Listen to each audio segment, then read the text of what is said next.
Hi, I'm CJ and this is my RC channel. Okay, shock absorbers. Bag C. Shock absorbers.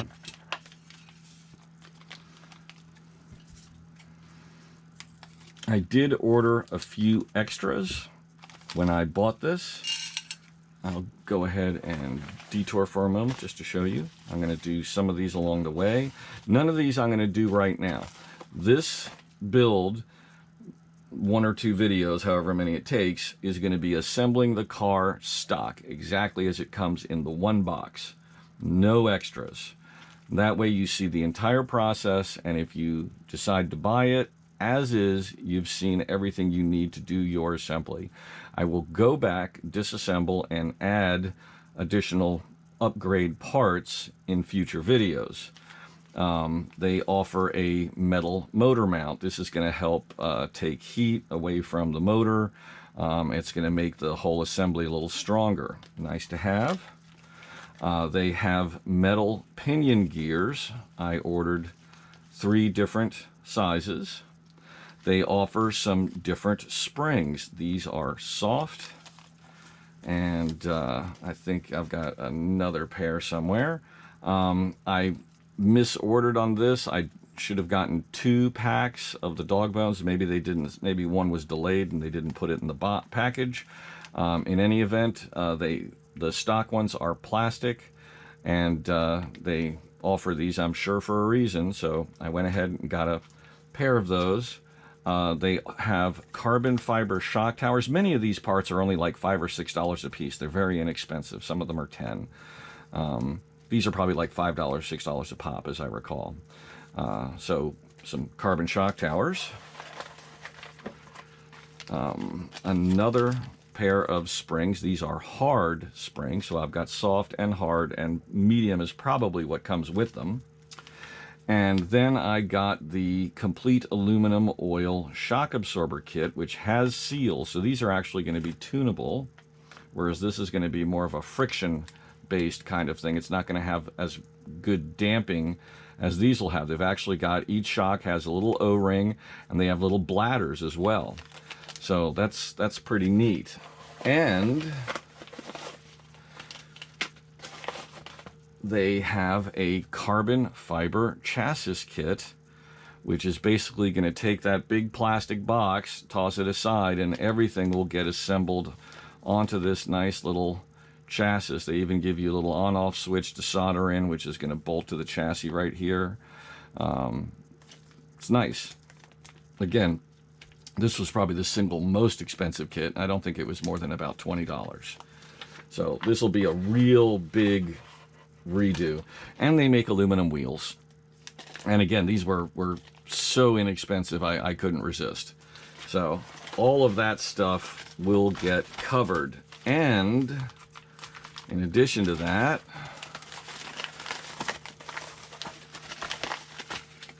they offer a tuning board or programming board for the ESC, and that's a necessity. You should really have one of these, because this is going to let you choose exactly which voltage you're using, whether the start mode is strong, soft, medium, maximum braking force, 50%, 25%, 75%, 100%, maximum reverse force, and the neutral range, which is how much dead space you have in your stick, and you can have that as low as 6% or as much as 12%.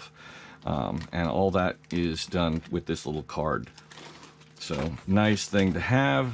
And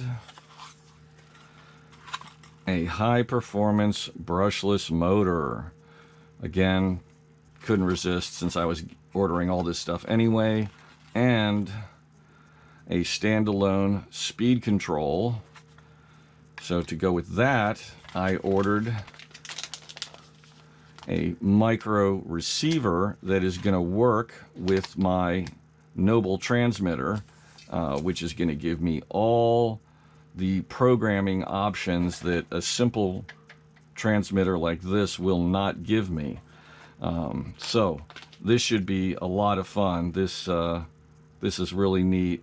I can't wait to, and all of this stuff as far as these electronics is all going to go onto that nice carbon fiber chassis. So this will be a really neat little buggy. It's going to go from being something that would look like your average ready to run to something like your miniature high-end race car.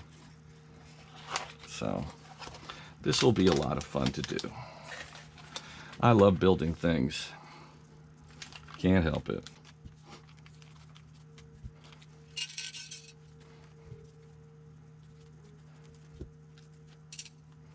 Might get a couple more of these little cars if they prove to be as fun as they look.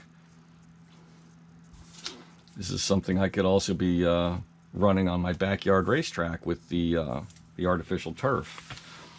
Might get a couple of rally cars and get some friends over and do some rally racing.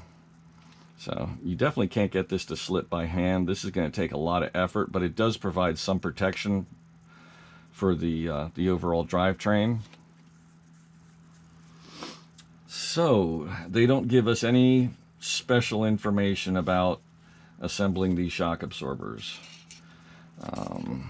Let's kind of go through things. We do have a bleed screw. I don't know why. Maybe that's just to maintain position. Oh yeah, the cap doesn't screw on. It plugs in and then that screw is going to anchor it. So these are the feet along with our spring perches all built together. These are our shock shafts. And this is what serves as a piston.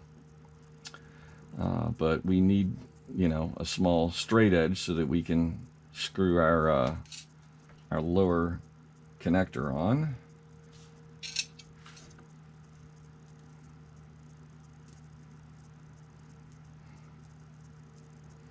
So I think I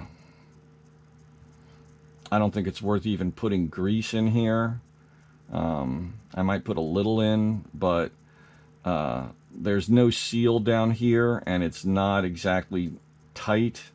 It's not super loose, but any liquid is going to come out of there. So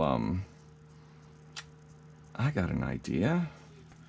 This is something you guys would have to go find, but it is probably the thickest, stickiest grease ever made. Yeah, here we go. This is a Tamiya product. It's used on a variety of their kits. I started using it with their Euro truck for 110 scale Euro truck racing, which is a very fun class. If you've never heard of it, look into it. See if you have a local club that races on road. See if they are running 110 Euro truck, and if they're not, ask them to do so. It is not only one of the most fun, but it is one of the least expensive ways to get into RC racing. You are not allowed to modify the car in any way. You build them up straight up. The kit for a little over $200 comes with motor, receiver, not receiver, it comes with the motor and the speed controller. And those you're not allowed to change. You put in your own steering servo, get a nice high-speed servo, and your own receiver and transmitter. And I'll go ahead and pull one down for you. This is what they look like. And it's based on the Tamiya 01 chassis. It's all-wheel drive. Very simple, and you use this grease in the shock absorbers and in the gearboxes, and it is just super thick. The idea is that they don't have any seals, and this stuff will stick to the gears and remain. You can like take a blob of this grease and put it upside down on like the bottom of a surface, and it'll be there 6 months later. It will not run. It's not cheap, and as you can see, I've got very little of it left, so I'm not going to use a lot. Don't I have another tube of this stuff somewhere? That is odd that I'm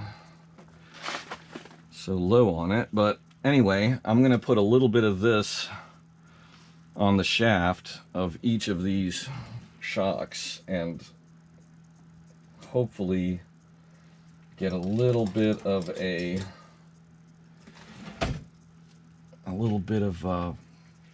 resistance. And I'm only going to put it like right up here at the underside and around the edge of this piston. If I had more of it, I'd probably use more, but I don't. So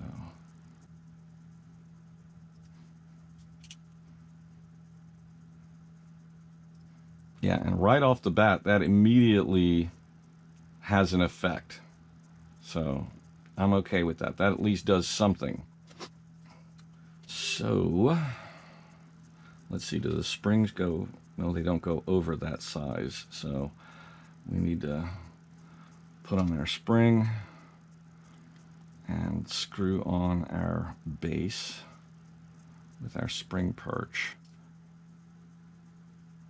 And the real key to these is going to be making them the same size as each other, the same length. Because if one's a little longer than the other, you're going to get an imbalance, and in a car this small, you'll notice.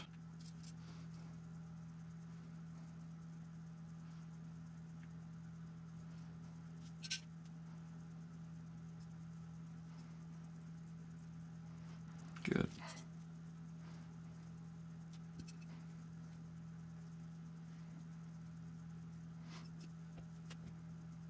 And I need my calipers. If you don't have a set of calipers, just tighten this down until it touches down. Don't tighten it too much. That way you should get a pretty accurate length.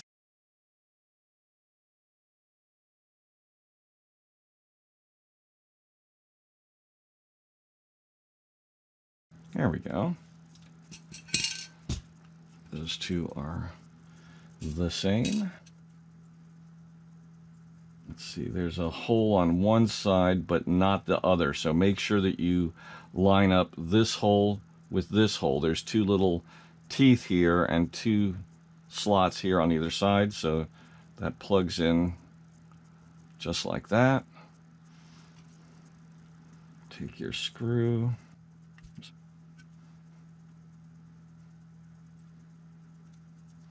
And again, this isn't something you need to tighten down, just snug, because there's nothing, all it does is, you know, it's like a pin that goes between two holes to keep things from moving. It does not have to be tight. So that's how you assemble a shock. I'm going to go ahead and pause the video, put the rest of them together. Everything goes together just like that. If you don't have any kind of grease, you can probably put them together dry, and it's probably not going to be a big deal. You're just not going to get any damping effect. And there's not much damping, and so that's why I'm glad I got those aluminum shocks.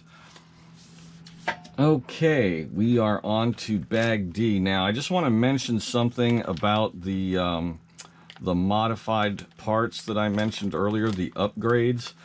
Some of those things are not going to work without other parts. For example, the aluminum motor mount that I showed you, that is not going to just bolt onto the plastic chassis.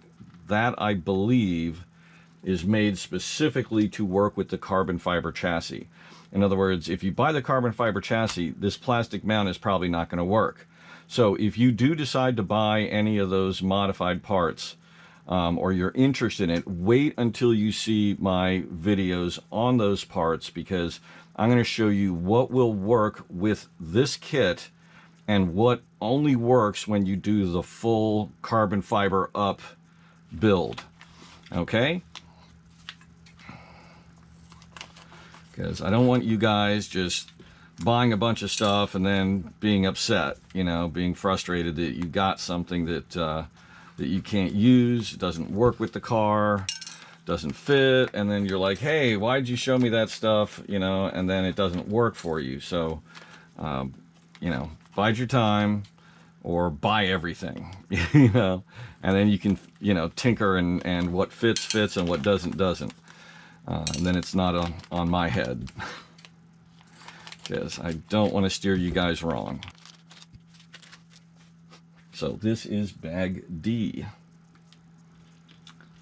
And let's see, I am probably going to choose the mid-sized pinion out of the three, not the fastest and not the most powerful.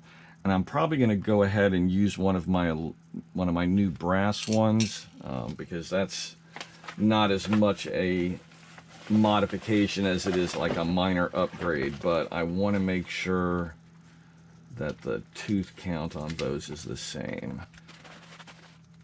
And that's really odd. They don't have a grub screw to attach them, so we're supposed to press fit these things onto the drive shaft. Okay, changed my mind. I said I was going to do it only stock parts. I'm going to go ahead and do it only stock parts. Okay, so let's see. This is our smallest screw. Gear, excuse me, pinion gear. And this is our largest one. This is our middle one. I went with the speed gear here. I think I'm going to go...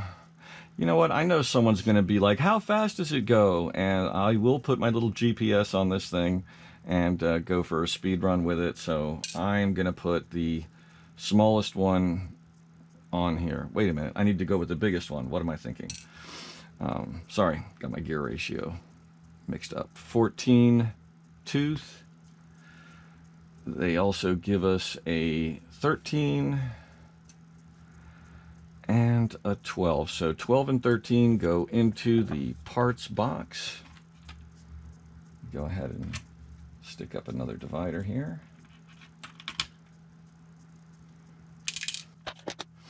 And these will pass through, so I can go ahead and put this on now. And this is going to be a press fit, so let's go ahead and get it on a flat surface and press it into place. And they don't give us any specific directions, so I am pressing it on till it is right about flush with the end there and is not yet still not touching the housing here. That's a nice looking little motor. It's all anodized and lots of hole options for locations. So neat. And here are our two screws and washers for mounting our motor. And since I don't know exactly how this is going to orient, I'm not going to tighten it down super tight just yet, because I may want to rotate it in place. Okay. So I'm going to start with it kind of vertical as far as the wiring goes. And just snug it down so it's, I can, you know, check spacing and things like that.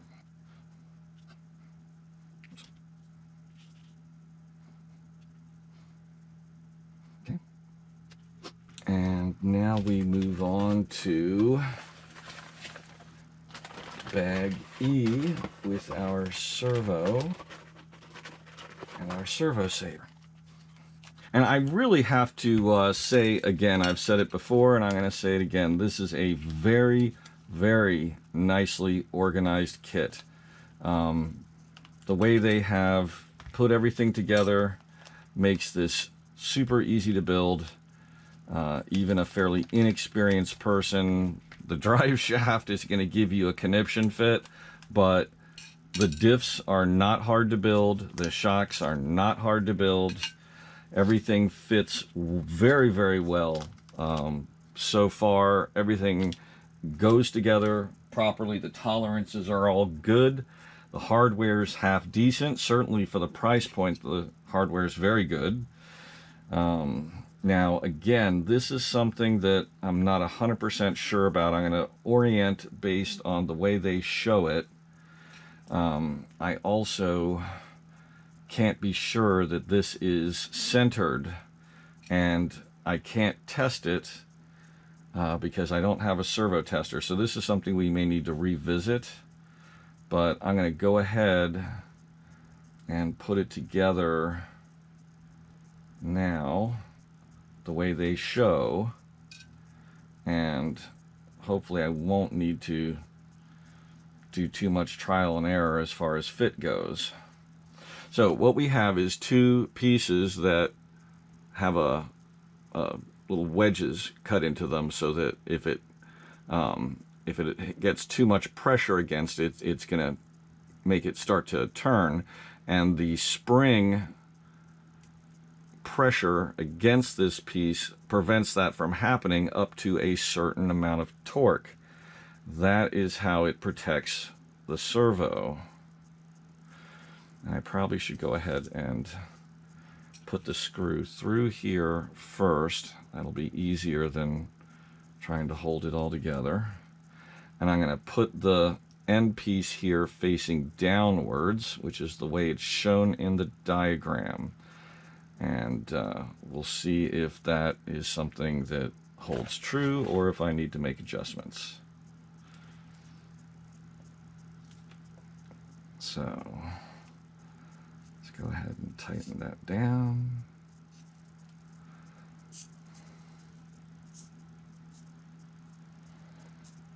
And move forward.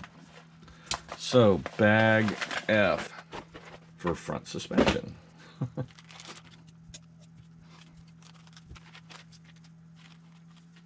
Here's our shock tower. These are out drives. Yeah, I can see why people might buy the metal dog bones. Might want to take a little bit of fine sandpaper. There's some flashing from the molding on those.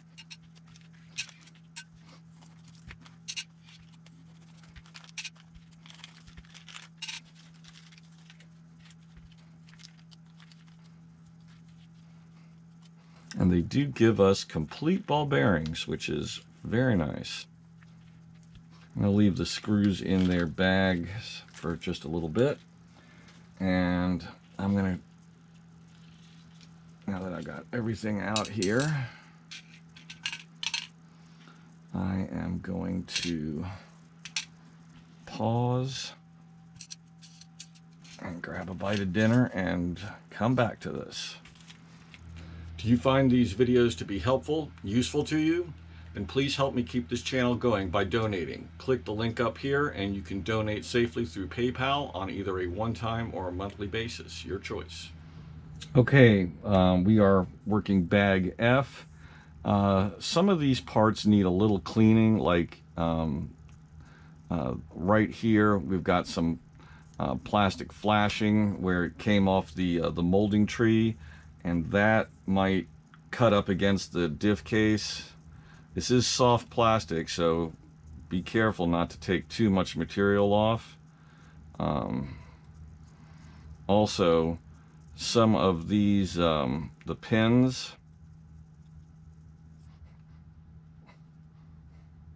some of the pins have, there's a seam where the mold is, and that could potentially be a problem. I would start by assembling them, and then if there's any binding, take them off and take some really fine sandpaper and massage them a little bit. And orientation also is going to be very important. These are not pieces you want to put on more than once if possible. You don't want to have to take it apart and put it back together, because these pieces need to be snapped on, and you don't want to stretch out the ball sockets. So you've got a left and a left and a right here. They've actually got little letters on them for the top arms. The bottom's arms don't, but there's an obvious, you know, one side is a mirror of the other. So make sure that you've got them oriented correctly so that the shock mounts are facing the side that has the little bit of a dip cut into it or shaped into it. And then make sure you're orienting the steering knuckle in the right direction. So that's going to be like this. In other words, the shock, this is our bottom arm, our top arm, bottom arm, top arm. Our shock mount here is going to face forward. The steering knuckle here faces rearward. And what I'm referring to about snapping things in and out is going to be these right here. And we can go ahead and put in our bearings. Slide those into the knuckle.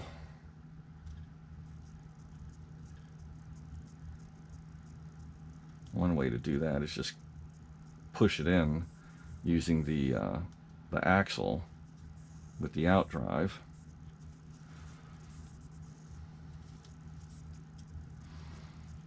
Like that. That makes it easy to do. In fact, it's probably easier to do before you snap them in place onto the arms. Just slide your bearing on, slide that into the hub, press it into place.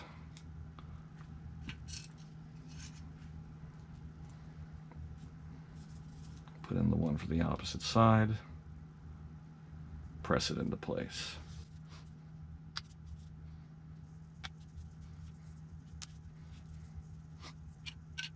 Okay, so let's go ahead and slide in our out drives. Okay, now we need our diff and our bearing and our pinion gear. And so now we're moving on to the next page. So we are going to put one bearing, the bigger bearing, in here. And they show a second bearing, but that's going to come around later when we have our drive shaft. So for the time being, just slide your gear into that bearing and it will stay quite nicely. It squeezes into the bearing reese. So now we need to orient. So this is the back side or the inside like that. This is the front side of the case with no gear. And our diff is going to face this way.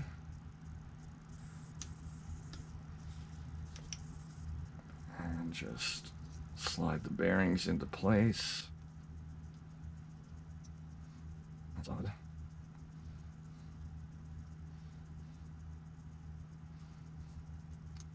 Okay, that's odd. I've got this upside down or right side up?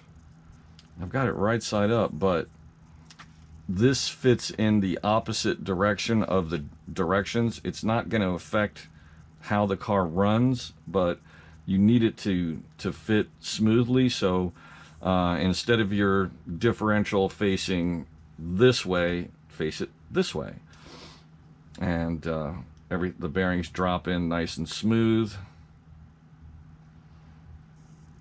And you can see that that is turning. If I take the drive shaft and slide it into the plastic gear there. Just a moment. There we go. You'll see that I can rotate the diff nice and easily.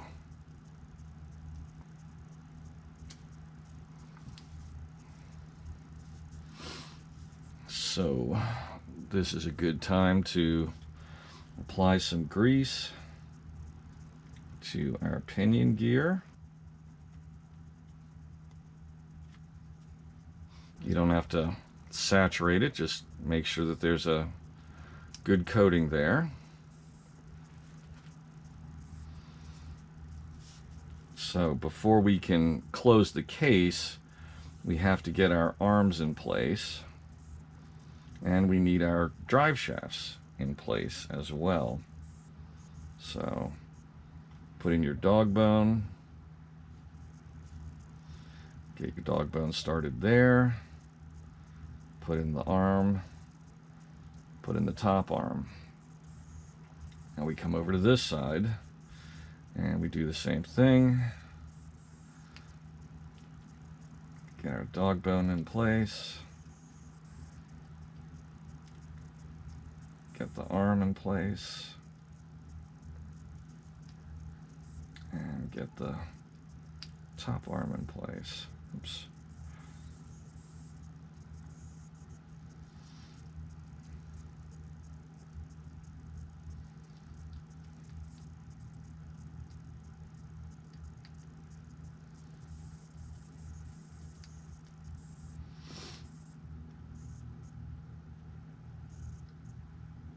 Okay, so once you've got all of those pieces in like this, then you can go ahead and close up the case, making sure everything drops in appropriately. And now we can kind of test for binding. And it moves smoothly. Everything is tight. You would like that to drop on its own, but at the same time, I think this will loosen up, you know, once it's been driven a little bit. So I don't want to take off too material and make things loose right now. As you can see, what I'm doing is I'm trying to move the suspension forward or backwards, and there's no jiggle. You know, the only thing that's happening is a little bit of plastic flexing, but everything is doing what it should do. So that's good. I'm happy with that.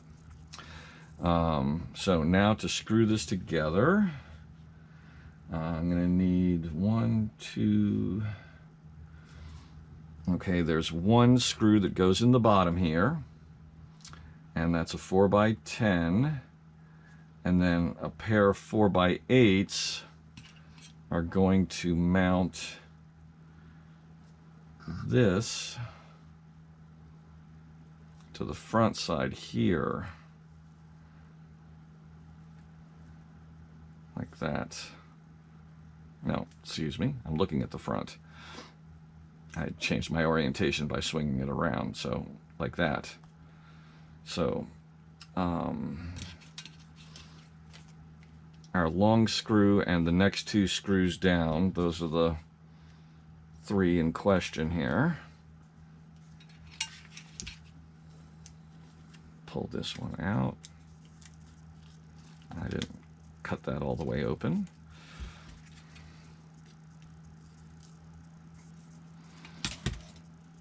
Okay, I'm going to go ahead and get that one started just to hold everything together.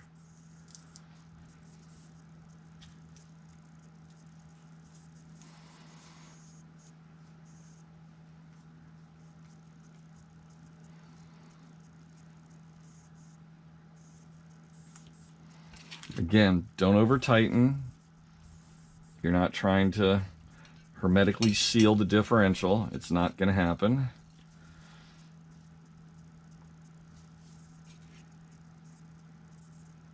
Let me just go ahead and trim this little piece of plastic here where it was molded.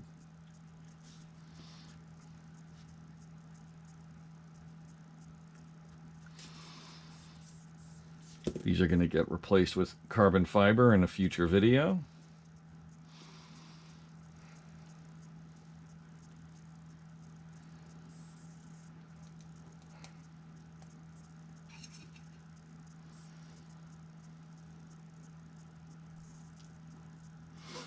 I really am impressed with this kit. The fit and finish, the overall design, The way everything is going together, very pleased. I feel like I definitely got my money's worth and then some.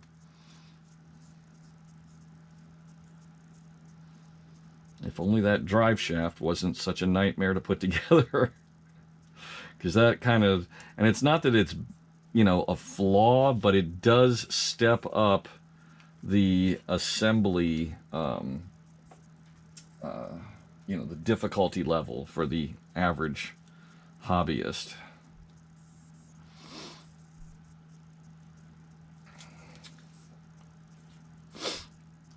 Okay, so now, oops, these are going to mount our shock absorbers. The small screws are for the lower mount and the large screws for above.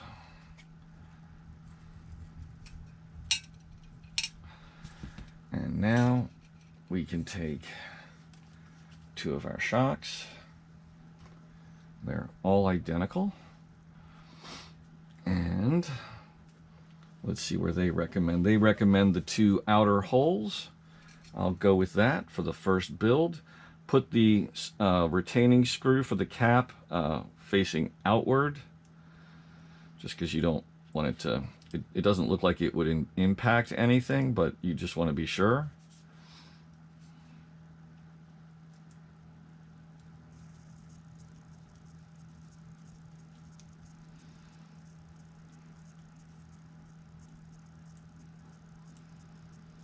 Now, don't tighten these to the point where the shock can't move. You want it to be able to have rotation. So you don't want it to be able to move in and out much, but at the same time, you need it to be able to swing freely like that. If it doesn't do this, it's not right. And you need to do the same thing down below, making sure that it isn't so tight that it can't move. Otherwise, your suspension is going to bind.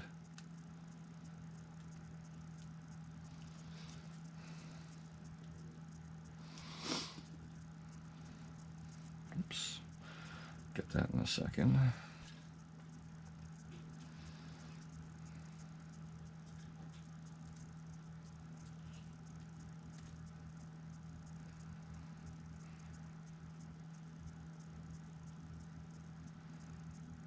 There we go.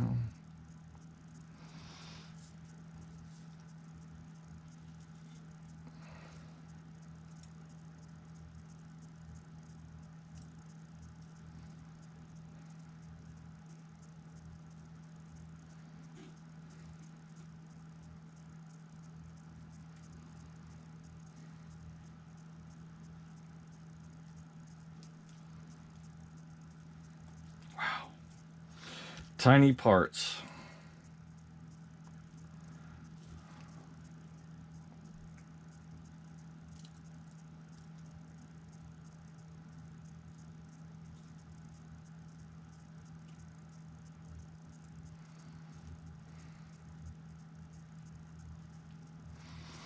Oh, those steering knuckles keep spinning on me.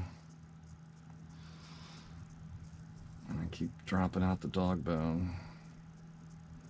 Stay.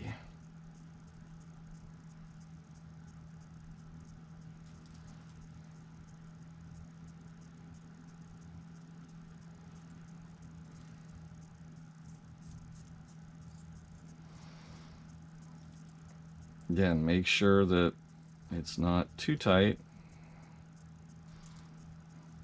And then your suspension moves nicely, like that. Thing of beauty.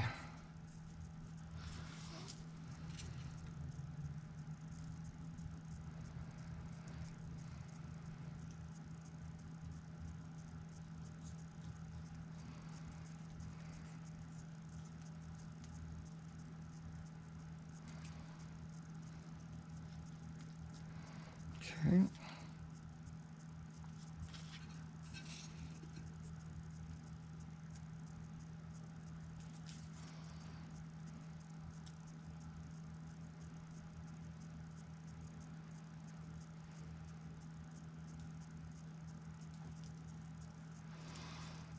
There we go. For some reason that one went on easier.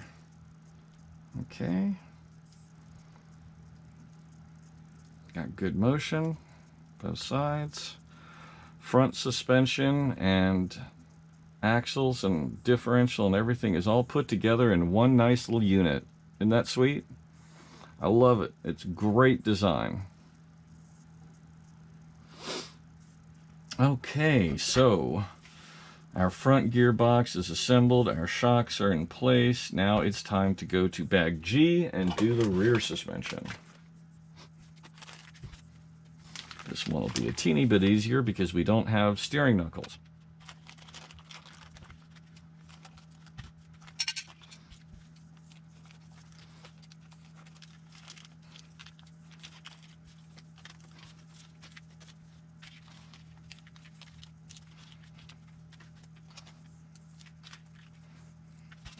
Here is our pinion gear and our bearing. Might as well just push that into place. They did a great job on the tolerances. That presses in nice and tight. That's one of the nice things about plastic. When you're working with plastic and metal together, you can make the plastic to have just a little, you know, just a little bigger than it actually needs to be, so it snugs into place tightly.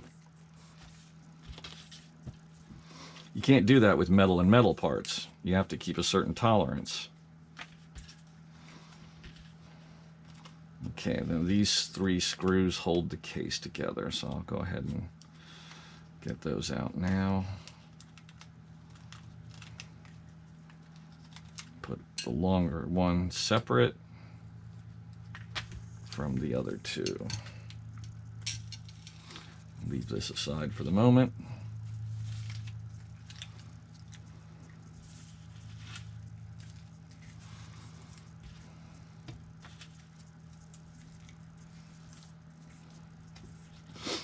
Okay, let's press our bearings in.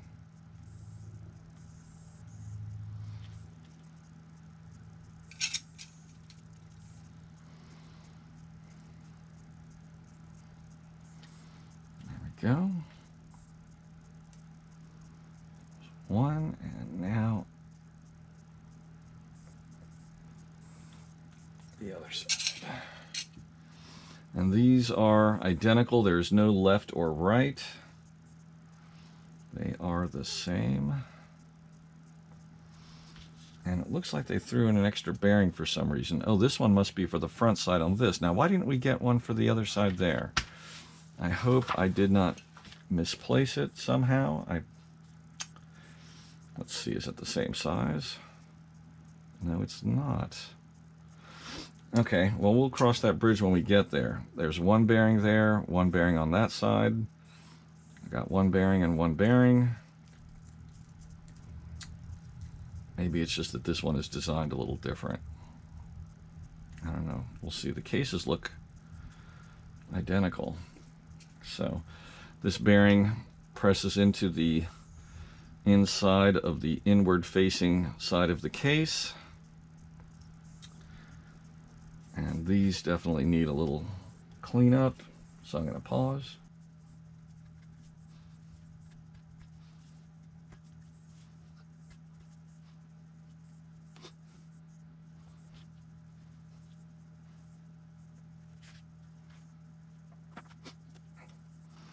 Okay, let's take our diff. Now, you see there's a little rib here. That shows you that the diff gear needs to be on this side, because with that in there it's not going to fit, whereas over here presses right in. And time to add grease.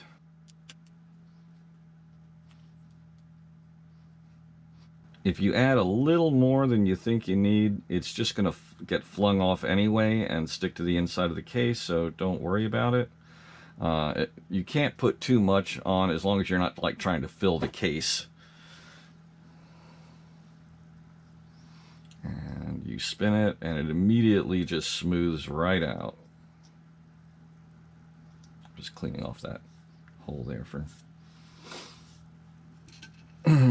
reasons. So now, okay, so we got these here. Now this is where it gets a little different, and because we've got some pins here, like the king pins I showed you where there's only threads on part of it. Those are going to be for our hubs. We can put those in after. So what I want to do is orient our parts. So this is the rear of the car here. Okay, so this is our right side of the car, and this arm has an R on it. So, and our shocks face the rear, so the R is on the underside.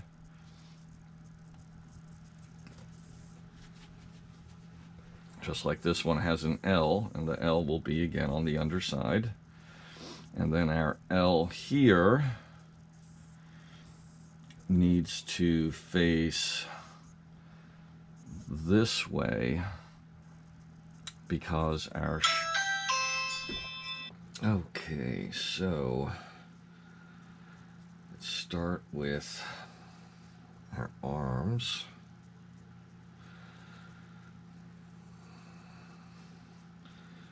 Now, see, this one needs the cutaway or the curve for the shock absorber clearance. I'm actually going to switch right to left and left to right because they are identical except mirror images, and to have them in their assigned sides, they're going to be upside down, which looks like garbage because of the molding holes. Whereas if I switch them right to left and left to right, they look good. So I'm going to do it that way. It's not going to make any difference. Now I'm not going to put the carriers on until after I get this all on. It's just a lot easier to handle than, you remember the last time I was juggling the dog bones and the hubs, and everything kept trying to fall apart as I was trying to get all the pieces together. So it's easier to do these separately. And they're a little, that one's a little tight. That one's a little tight too. I'm going to go ahead and adjust those a little bit.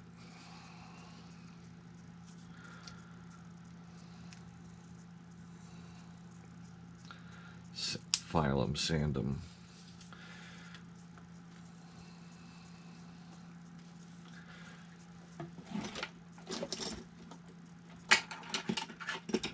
This is a very fine rat tooth type file, triangle, and I'm just gonna massage them a little bit where that molding is. Just a little bit.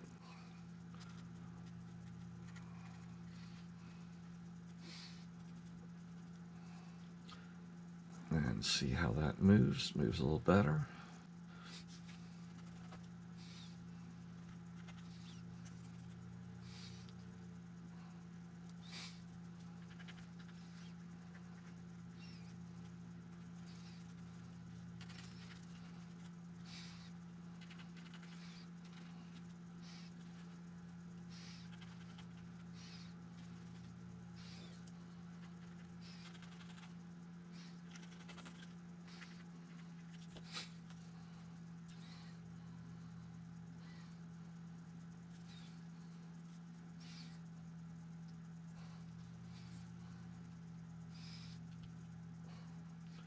It moves smoother now.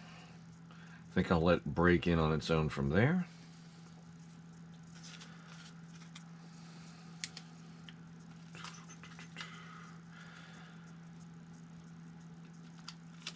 That's right, they're over here.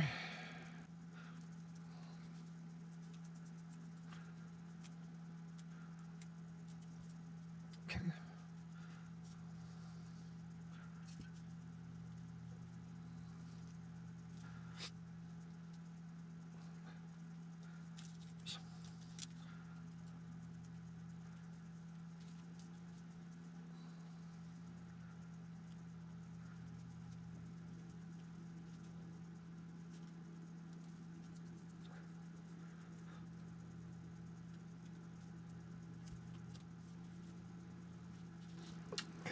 this bracket goes back here. That's interesting.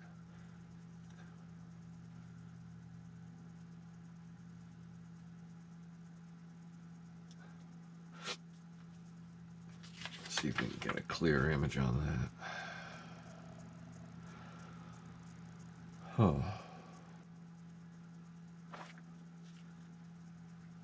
Let's see, what size do they want for those? 6mm.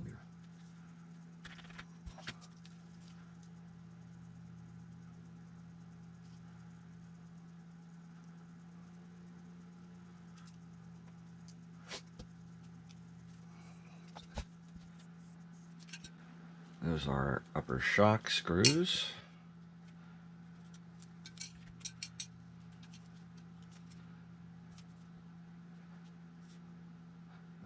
We'll wait on those.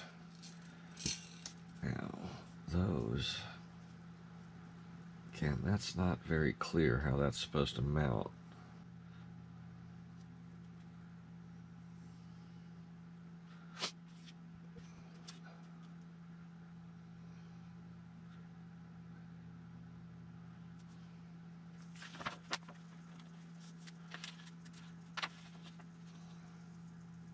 Aha! Okay, this drawing is not correct. Okay? No, it is correct because it says right there, front. Okay? I don't know why they've got front there again, because I thought we... No, that's bag F. That's right. They're only giving us a few drawings. I'm sorry. I stepped away too long. Okay. I put this on the wrong side, and I've got these reversed as well. So there wasn't any need. I was looking at the wrong drawing when I flipped those the suspension arms, and then mounted this in the wrong place. The shocks don't mount on the back side. The rear shocks mount on the front side. So I got a few things to swap here. It's not a big deal, but that explained why that was not in the correct orientation to mount. And it's because the shock tower was on the wrong side of the diff. And that's also because I had the arms incorrect. So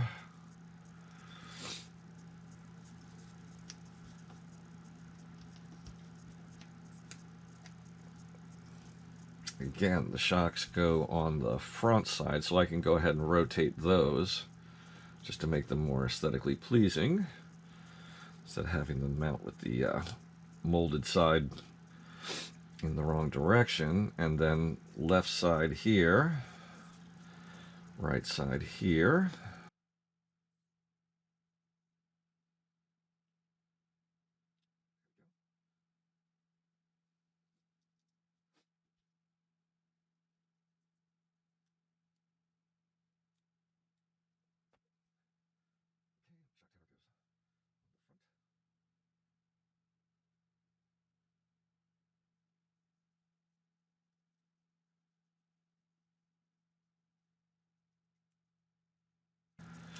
And our wing mount, which is what this is, goes on the rear side.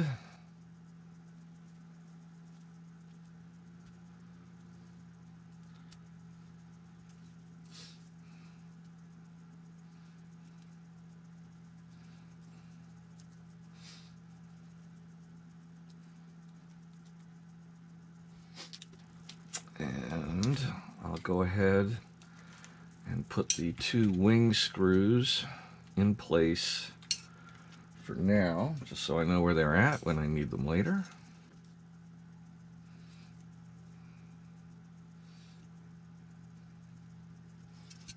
Don't need to screw them in the way, just getting them in place.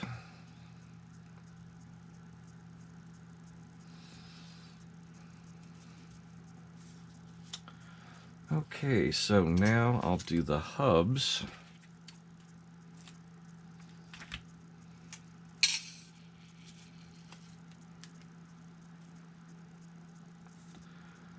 So let's see, is there a top and a bottom, or are these It looks symmetrical, so I think we're good to go there, either direction.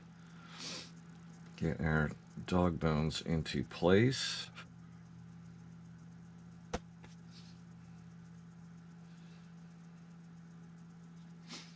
And they have them coming in from the rear.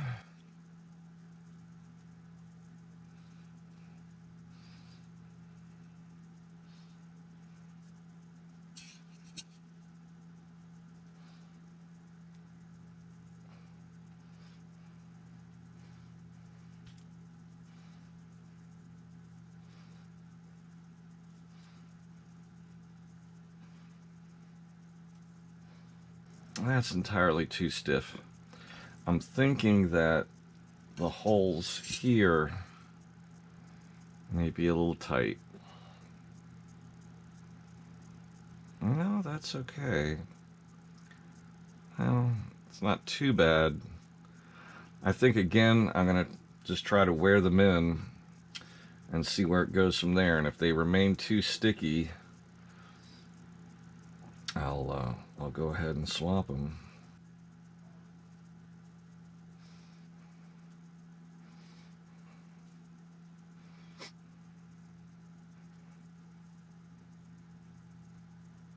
It's hard to say if these are truly symmetrical or if there's an upside and a downside. I think this is a little bit longer. That would lead me to believe that's the top. They don't mention anything. And there's no arrows or any other indications.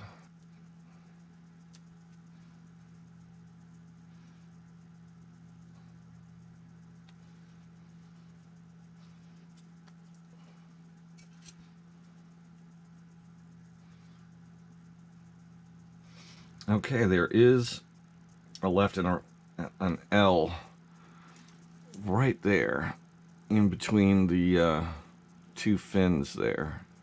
So, and that would indicate up, and I've got this one right facing in the correct direction also. So I've got that correct. Make sure you look for those. Those were kind of hard to spot.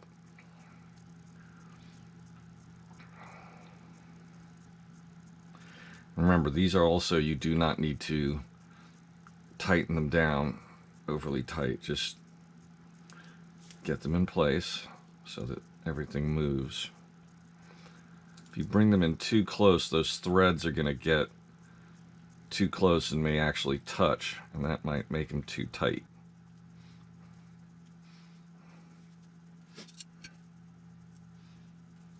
And let's see. In the rear, they also have them going to the outside and outside locations. So that's what I'm going to do. Remember, make sure this can rotate. You don't want it to move forward and back too much, but you do need it to rotate smoothly.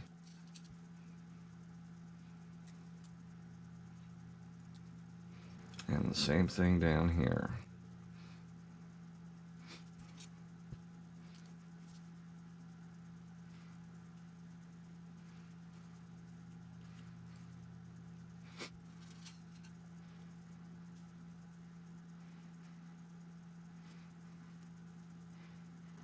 Okay,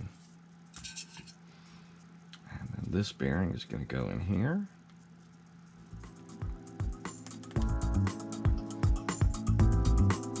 I hope you enjoyed this video. Please click like and please subscribe to my channel. If you click the bell icon, you'll receive notifications every time I launch a new video. Thank you for watching.